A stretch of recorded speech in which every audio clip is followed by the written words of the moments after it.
Good morning everyone. Good morning mga kananay.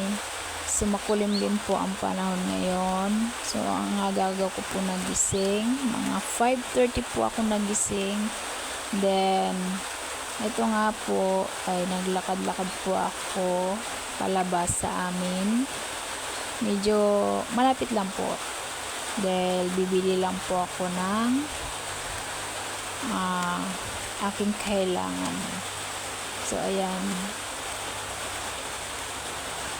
lakad-lakad muna si Buntis para naman makapag-exercise. So makulimlim po dito sa amin guys, parang babagsak na yung ulan, kaya naglakad na po ako habang maaga pa, kasi baka mamaya ay lalakas na yung ulan, mahirap nang lumabas dahil madulas. So ayan nga po, nakabili na po ako ng Maggi, 2 Milo at 2 itlog.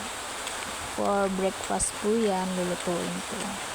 Nagugutom kasi ako guys. Ngayon kapag buntis, maga ka magising, maga ka rin kakain.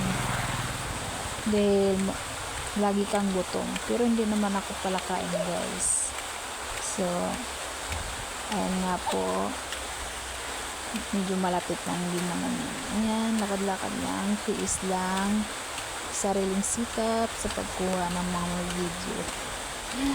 Hello mga kananay, please subscribe. Thank you so much.